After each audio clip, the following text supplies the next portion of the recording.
Hello friends, welcome back my channel simply Smita vlog में आपका स्वागत है। तो आज मैं आप लोगों के सामने बहुत दिनों बाद आ रही हूँ। इसका कारण ये है कि बहुत दिनों से मेरी तबीयत ठीक नहीं थी, इसलिए मैं कोई व्लॉग पोस्ट नहीं कर पा रही थी। तो आज मैं आप लोगों के सामने लेकर आ रही हूँ अपने मायके का व्लॉग।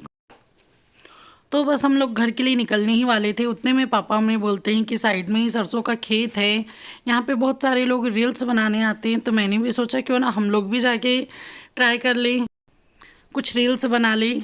तो हम लोग वहाँ गए और ये है मेरी छोटी भाभी, और इन्हें तो हमेशा लेट हो जाती है, हमेशा लेट लतीफ़ी है ये।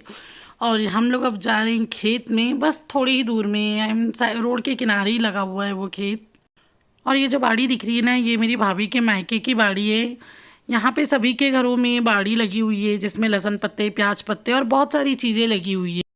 तो ना जब भी सब्ज़ी फ्राई करना है रहता है तो लहसुन पत्ती तोड़ी, प्याज पत्ती तोड़ी और जाके छौंक लगाए, बहुत अच्छे, यानी सब्ज़ी का टेस्ट दुगना बढ़ जाता है। ये तो आप लोग भी जानते होंगे।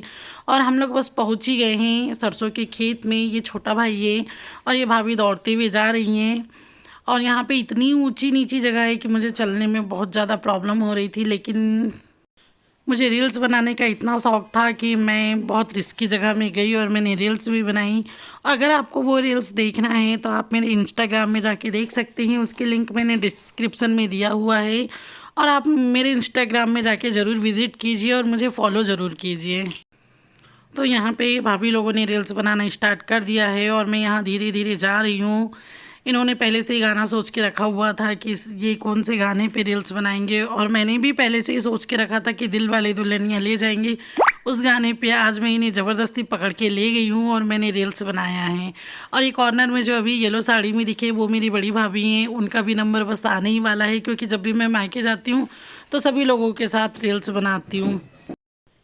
आपको बता दूं कि ये व्लॉग मैंने पहले भी अपलोड किया हुआ था, लेकिन पता नहीं उसमें क्यों कॉपीराइट आ गया था। 2 बार मैंने अपलोड किया, मैंने उसका थंबनेल भी चेंज किया, म्यूज़िक भी हटाया उसके बाद भी, और ये मैं तीसरी बार अपलोड करने जा रही हूँ। और मैंने सारी म्यूज़िक को इससे हटा दिया है, मैं इसमें सिर्फ़ और सिर्फ अपनी ओरिजिनल वॉइस यूज़ कर रही हूँ। अब पता नहीं क्या होता है, तो लेकिन इसमें क्यों कॉपीराइट आ रहा है मेरे भी समझ में नहीं आ रहा है। और ये व्लॉग मेरे लिए बहुत यादगार व्लॉग है, क्योंकि यहाँ पे मैंने इन्हें बहुत खींच के ले गया था। ये जाने के लिए बिल्कुल भी तैयार नहीं थे, हमें अपने घर आना था, आई मीन ससुराल आना था, और हमें टाइम हो रहा था।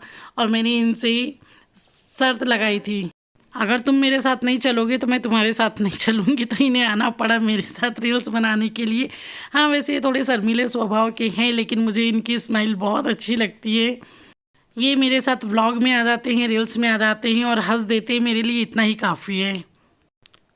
ऐसे बहुत से लोग हैं जिन्हें मेरा व्लॉग बनाना बिल्कुल अच्छा नहीं लगता, लेकिन वो कहते हैं ना, कुछ तो लोग कहेंगे, लोगों का काम है कहना। तो मुझे किसी से कोई फ़र्क नहीं पड़ता। मैं ये व्लॉग इसीलिए बनाती हूँ, सारे व्लॉग इसलिए बनाती हूँ कि ये लोग मुझे याद करें। जब मैं इस दुनिया में ना रहूँ तो मेरे व्लॉग देख के ये मुझे याद करें। उम्मीद करती हूँ कि आप लोग जो मेरा व्लॉग देख रहे हैं वो मुझे ज़्यादा से ज़्यादा सपोर्ट करेंगे, मुझे लाइक करेंगे और अच्छे अच्छे कमेंट करेंगे। और हाँ, सब्सक्राइब ज़रूर कीजिएगा। आपका एक सब्सक्राइब भी मुझे बहुत मोटिवेट करता है, इसीलिए मैं आपसे बार बार कहती हूँ कि जो भी मेरा व्लॉग देख रहे हैं वो मुझे ज़रूर सपोर्ट कीजिए। अब हम लोग वहाँ से वापस आ गए हैं, क्योंकि हमें जाने बहुत लेट हो रहा था, इसलिए मैं आपको ज़्यादा नहीं दिखा पाऊँगी। ये मेरे मायके की बाड़ी है, यहाँ पे भाई भाभी लोग मटर तोड़ रहे हैं हमारे ले जाने के लिए। लहसुन पत्ते, प्याज पत्ते, पूरा पार्सल बना के रख दिया है। और मैंने अंदर आके फटाफट फटाफट अपने पूरे सारे कपड़े वपड़े पैक किया, क्योंकि सारे अस्त व्यस्त थे और बहुत ज़्यादा रोक भी रहे हैं, लेकिन रुक नहीं सकते, अभी एग्ज़ाम चल रहे हैं बच्चों के। और हम लोग बस आके गाड़ी में बैठ गए, बच्चे लोगों से बस बाय साय कर रही हैं और अब हम बस निकलने ही वाले हैं। कितना अजीब लगता है ना, मायके जाओ और वहाँ से वापस आओ, बहुत अजीब लगता है। ये हर लड़कियों के लिए बहुत भावुक पल होता है कि मायके जाने के बाद फिर वहाँ से वापस आना। सब लोग देखते रहते हैं कि जब बस अब मैं जा रही हूँ। गाड़ी में बैठने के बाद तो ऐसा होता है कि हमें 5, 10, 15 मिनट, कभी कभी आधे घंटे बाहर गाड़ी में बैठे बैठे ही हम लोग बातें करते हैं। हमारी इतनी बातें होती हैं कि कभी ख़त्म नहीं होती है। और यही पापा जी, मेरी ना मम्मी नहीं है, लेकिन मेरी मम्मी का सारा प्यार मेरे पापा जी बच्चों को दे देते हैं। तो यहाँ पे हम लोग सभी से बाय साय करके निकल चुके हैं अपने घर के लिए। मिलते हैं आपको नेक्स्ट व्लॉग में। Okay, bye.